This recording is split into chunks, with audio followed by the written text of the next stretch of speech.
ఇది బ్యాండ్ మేళం. ఓకే. ఆ band Melam it పేరు లాగానే మళ్ళీ సెకండ్ది ఇప్పుడు మూవీ వస్తుందని చెప్పొచ్చు. ప్రీవియస్ గతంలో కోర్ట్ అనే మూవీలో కూడా ఇద్దరు యాక్టింగ్ చేశారు, హీరో హీరోయిన్ శ్రీదేవి, హర్ష రోషన్. మరి అదే ఇట్ పేరు మళ్ళీ ఈ సినిమాలో కూడా కలిసి నటించడం ఏ విధంగా అనిపిస్తుంది?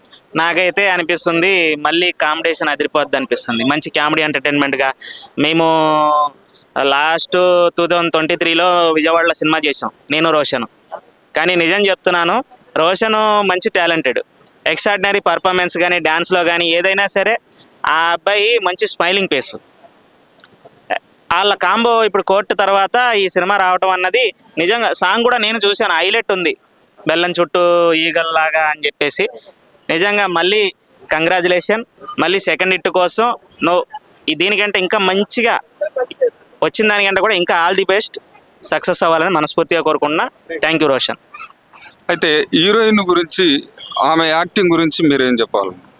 ఆ అమ్మాయి అంటే ఇప్పుడు ఆల్రెడీ సోషల్ మీడియా స్టార్ కదా, ఇన్స్టాగ్రామ్లో ట్రెండింగ్లో ఆ అమ్మాయి కూడా ఉంటుంది కాబట్టి ఆ అమ్మాయి కూడా ఏమాత్రం తీసుకోదు, మన వైజాగ్ అమ్మాయి.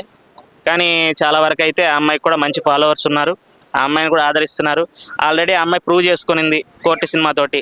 ఇప్పుడు మళ్ళీ ఈ సినిమా చేస్తుంది కాబట్టి ఇంకా అమ్మాయికి ఫ్యూచర్లో మంచి ఛాన్సెస్ వస్తాయి. అయితే ఇప్పుడు ఈ బ్యాండ్ మేళం సినిమాలో సాయి కుమార్ గారు నటించడం వల్ల ఈ సినిమాకు మంచి ఇంకా హైప్ వచ్చే అవకాశం ఉందంట. ఇంతకుముందు కూడా సాయి కుమార్ గారు నటించారు కదా, ఇంతకుముందు కోర్టు సినిమాలు కూడా సాయి కుమార్ గారు ఉన్నారు కదా, దాంట్లో కూడా సాయి కుమార్ గారు ఉన్నారు. ఆయన సాయి కుమార్ ఉన్నారు అంటే ఆయన ఒక బేసికలీ ఒక అమేజింగ్ వాయిస్, ఆయనది బేస్ వాయిస్లో సాయి కుమార్ గారిని మించిన వాళ్ళు ఎవరు ఉండరు.